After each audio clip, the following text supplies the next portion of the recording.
Hello, my friends. It is Monday, November 29th. Hope you're having a good day out there today. Hope you had a great weekend and a great Thanksgiving.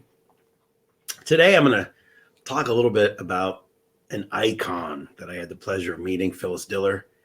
I fell down the YouTube rabbit hole the other night, and I was watching some old videos of Phyllis, and it really brought back a lot of memories. And she had so much fantastic advice. You know, back when I was 10, 12 years old, I wanted to be a magician. I lived at the local library. You know, I took out every book I could on magic. And one day there was a book there on the shelf with all the other magic books I never saw before. So I grabbed it and took it out with the other ones. But the book was mistakenly put there. It was The Magic Book of Believing by Claude Bristol. And that book transformed my life at 12 years old. And oddly enough, when I started working with Joan Rivers and Joan introduced me to Phyllis Diller, Joan told me ahead of time, you're going to have so much in common with Phyllis because of mind power and the magic of believing. And we certainly did. We talked about it at length. So I thought today I would talk a little bit about Phyllis. She passed, I think, around 2012. She was 95 years old.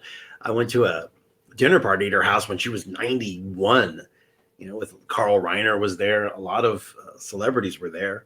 And then I had brunch with her, just her and I, a few years before she passed. She was amazing, sharp as a tack, funny, had no negativity, didn't have a bad word about anybody. And the magic of believing changed everything for her. As a matter of fact, Claude Bristol had passed long before she found the book, but she gave that book new life. For 30 or 40 years, she was touting that book. She wrote the new foreword to that book.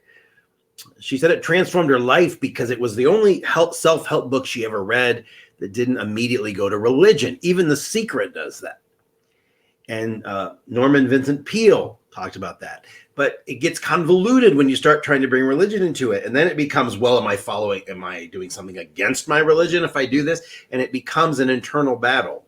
She was looking for something that had no religious connection, but, you know, would help her. And she transformed her life, 37 years old, mother of 5, no money. Everyone told her she wasn't funny, couldn't be a comedian. And yet she found the book much in the same way I did. She was working in a store and the book was there for sale. And she just picked up a copy and started reading it. And it's exactly what happened to me. And she did what I did. She went through and she highlighted things, underlined things. She dog-eared the pages. And for 2 years, she read that book. And then finally, one day, the light went off and she lived it. And for the rest of her life, she did. And she lived in pretty damn perfect life. I mean, joy, bliss, happiness, wealth, abundance, family.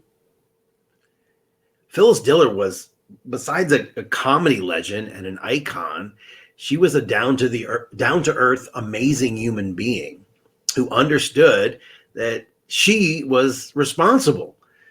You couldn't put the blame on anyone else. If things weren't going right for you, everybody has something. There are people that are brought up with horrible home lives, brought up with no parents in an orphanage. But you can't hold on to that forever as an excuse on why you can't make it where you want to make it in your life. And Phyllis did something. One of the few people I know or I've ever heard that actually employed this, because I've done it as well from the book. Bristol talks about creating in your mind a force field, a cloak. Think of Harry Potter, the Cloak of Invisibility. I think for Phyllis, it was a feathered cloak. She was thinking like water off a duck's back, because what that is for is you psychologically create that. And then anytime you're confronted with negativity and someone's giving you, a bunch of crap, you just don't take it in. You don't allow their negativity to poison you. And what that cloak does symbolically is it bounces everything back to the person. And so by not taking personally what anyone says to you, like they told her, oh, you act stunk tonight, you're not funny, this and that. And we take that in. We take it and we move it around in our inner world, and we get upset by it, and we allow it to trigger emotions and take us into the past and fear of the future. But by psychologically creating a force field that you can surround yourself with, it does something. I don't care what you believe in, and I mean as far as new age, metaphysical, law of attraction, the idea behind all of it is real because it's belief. It is the power of belief. If you believe it's true, it becomes true for you. 700 years ago, people thought the earth was flat. Matter of fact, they knew it, right? Everybody knew it. They believed it. And then until it was proven that the earth was not flat, and then everything changed. Their perception changed. But they believed it was true until it was proven otherwise. It's that belief that does it. So you might have to package it. Oh, it's the law of attraction. It's this and it's that. But what they're trying to do is to get you to believe in whatever it is that they're wrapping this in. But it all comes down to belief. And that's what the magic of belief is all about. It's all about connecting to your inner self and knowing that it's you that's responsible. There are powerful forces locked inside your mind. And those forces can turn your desires into reality. They can turn the impossible into the possible. We all wait for better times. I'll do something when the time is right, when I meet this person. There is no better time than now to make things happen in your life. And over the years, millions of people have turned to this book. It's time-tested motivational techniques. It's the magic of believing. And what happens is you start to be able to achieve your long-term, your short-term goals. You get a better job, own your own business, happier marriage, good night's sleep. Whatever it is, you can put those things to work in your life. Phyllis used to call it the day I found the magic. The magic, the real magic in her life is the magic of belief, the magic of believing. She always said that she felt like the book was written just for her. It felt like Bristol was speaking just to her. And that's the magic of the book, because you do feel that way. Something gets activated inside. You become what you contemplate. Hard work alone doesn't bring success. You see a lot of people that go to their grave, hard workers that never achieve any success. You can turn your thoughts into achievements instead of letting those thoughts pass by. Belief makes things happen. You can harness that power. It's unlimited energy of your subconscious mind. You can make yourself better in every area of your life, more influential with other people, and more success in life. Liberace was another big proponent, the famous piano player, and he always said that the book changed his life too.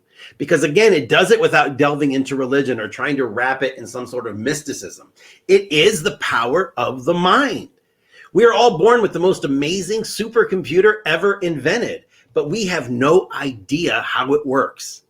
We go to school, we conform, we're like everyone else. They teach us math and English and history and science and home ec and gym and on and on and on, but they don't teach us what we need to know. They don't teach us how to control our mind. They don't teach us that that voice in our mind is not telling the truth, that it's not the voice of God, that it's just the voice of your conditioned past.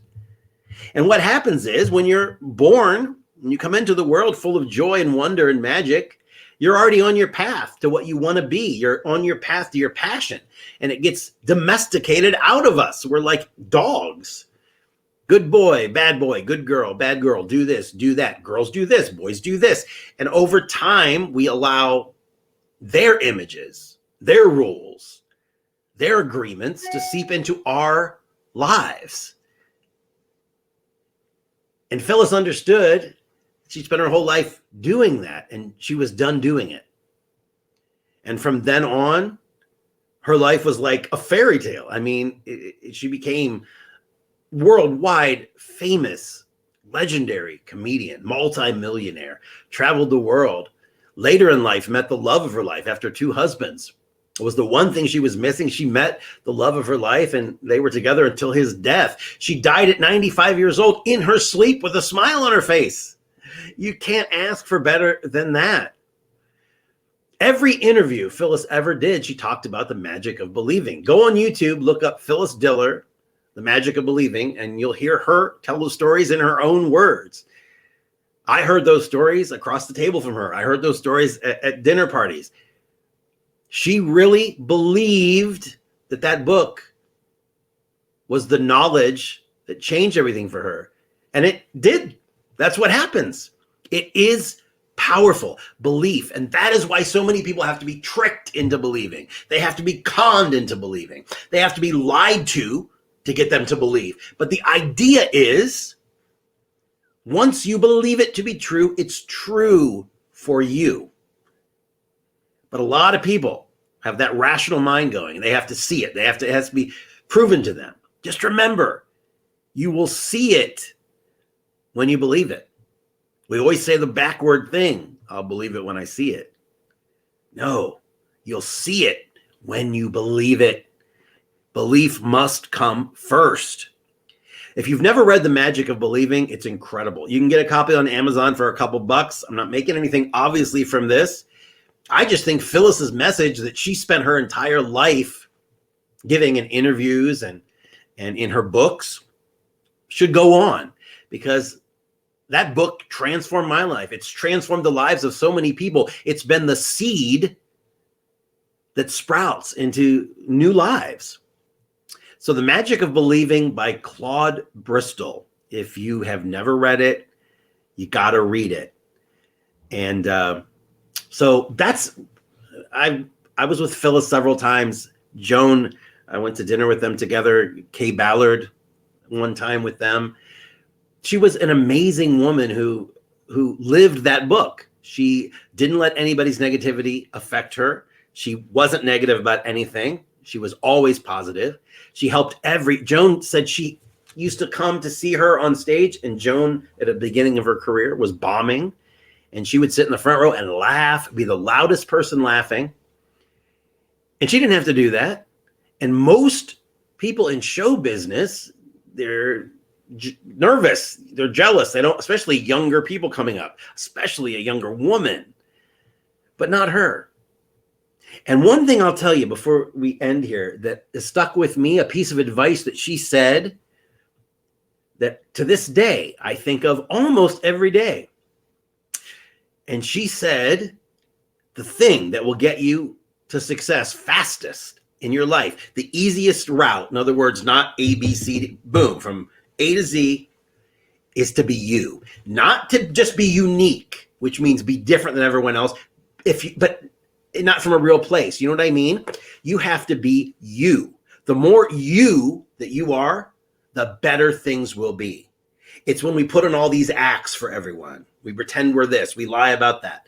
It's when you take all of those walls down and you're just you. Again, unique. Oh, I've got purple hair. But it's just something you're doing to feed your ego.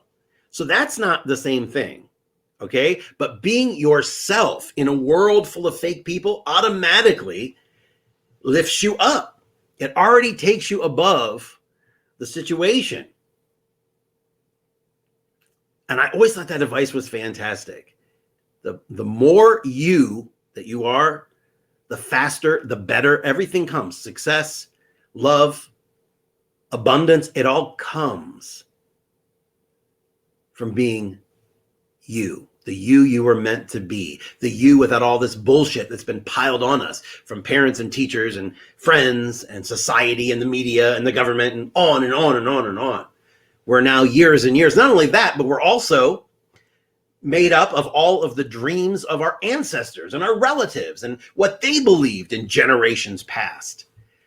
It's time to stop. It's time to take that stand and say, enough, I'm done with this generational bullshit that I'm going to pass down to my kids. So instead, it's going to be a clean slate. I'm not going to try to get them to do what I want them to do. I'm going to let them live their life for them. And that's the secret. When we're born, we're starting to gravitate to what we're passionate about. It's the people around us that push us into other things because of what they wanted or what they want for us. You got to be true to yourself. You have to be you. It comes down to that because love is it. Love is the power that makes everything happen. You got to love. You got to love your life. You got to be passionate about what you care about. You have to be willing to take risks and be afraid sometimes. Life isn't supposed to be just an even, boring, straight line. You got to have those hills and valleys. So do yourself a favor, grab a copy of the book, go on YouTube, do a little research on Phyllis and the magic of believing, and you'll get to see Phyllis in her prime talking about something she was passionate about, the power of the mind and the ability to control your own life. She was a huge proponent of mind control. And when you hear mind control, every time I say it to my audience or to anyone I say it to, when you say mind control, they automatically believe you're saying the power to control others' minds. But true mind control, like in the Silva method, is controlling your own mind. That is where the key is because it's inside you. Everything you want, everything you need, everything is inner that has to come out. We're all looking outside, trying to make it better in there. I want the job to make me happy, the person to make me happy, this or that. When this happens, I'll be happy. When I finally get this.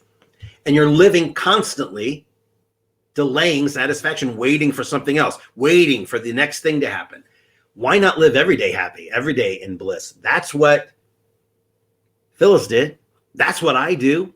No anxiety, no fear. I've earned millions of dollars, but doesn't matter. I learned years ago that was empty and meaningless. And I learned later that even being an entertainer in the end is meaningless because you get a standing ovation, you go back and nothing else happens. You haven't done anything. You haven't helped those people.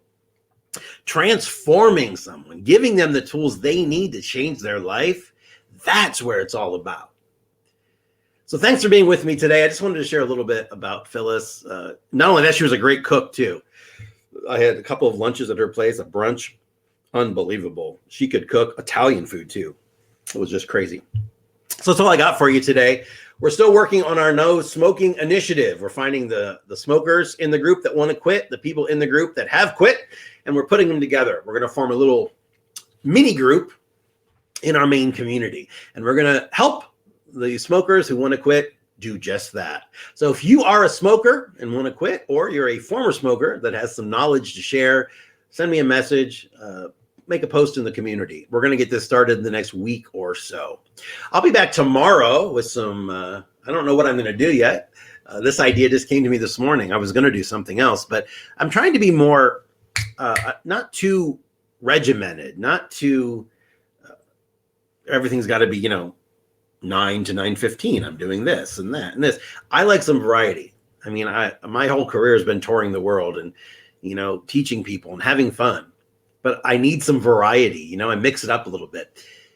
So sometimes at the last minute, I'll change my mind and do something else. But that's the fun of this. So anyway, I appreciate you being here today. I'll be back again tomorrow. And there's another piece of advice from another legend, the late, great Larry Hagman from Dallas, who used to say, don't worry, be happy, and feel good, because that is what really matters. I'll see you tomorrow.